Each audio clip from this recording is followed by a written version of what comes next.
From Troy University and Troy Public Radio, this is On Leadership with Dr. Jack Hawkins, Jr., Chancellor of Troy University. In our last visit together, I talked about the importance of leadership and vision.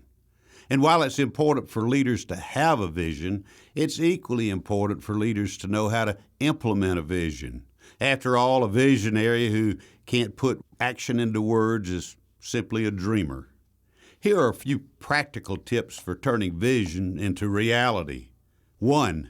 Make your expectations clear. It was Father Ted Hesburgh of Notre Dame who said leaders can't blow an uncertain trumpet.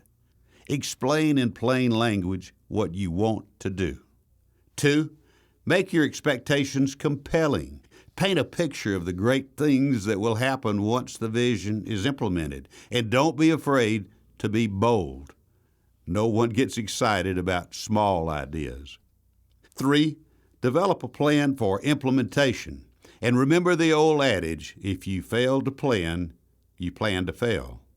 Don't forget to assign reasonable deadlines and begin with the end product in mind, and you work backwards from there. 4. Promote your expectations and begin the implementation of your plan. Make sure everyone on your team knows the goals and their role in achieving those goals. And remember, exude confidence in your plan and your people. This will create a self-fulfilling prophecy. 5. Listen to feedback and adjust your strategy. Don't be so wedded to your plan that you're resistant to change. It's when things get tough that you prove your worth as a leader. And remember, in calm waters, every ship has a competent captain. 6. Inspect what you expect.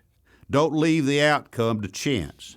Check on the progress of the plan. Make sure everyone up and down the chain is doing their job.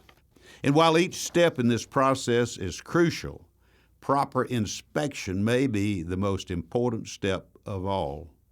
7. Communicate.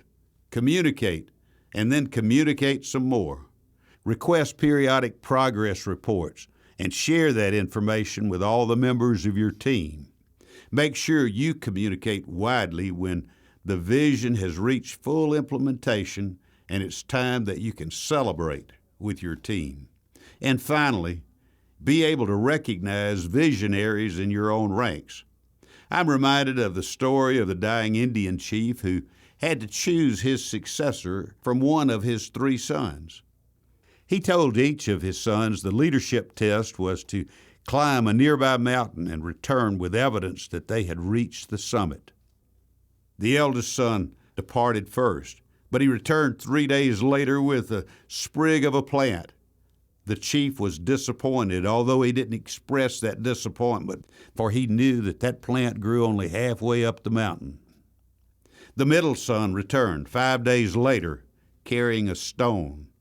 Again, the chief was disappointed because he knew that that particular ore was found 1,000 feet below the summit. The youngest son left and returned 7 days later, but his hands were empty. As he approached his father, he said, "Father, from the top of the mountain, I saw a fertile valley with a clear, clean river running through it. That valley will make the perfect new home for our people." The old chief said, "My son, you will be chief, for you have seen a great vision, and a clear vision is what you must have to lead our people." No doubt, having a clear vision is a powerful thing.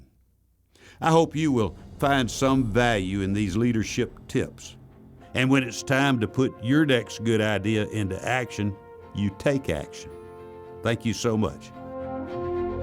You've been listening to On Leadership with Dr. Jack Hawkins, Jr., Chancellor of Troy University. On Leadership is available wherever you get your podcast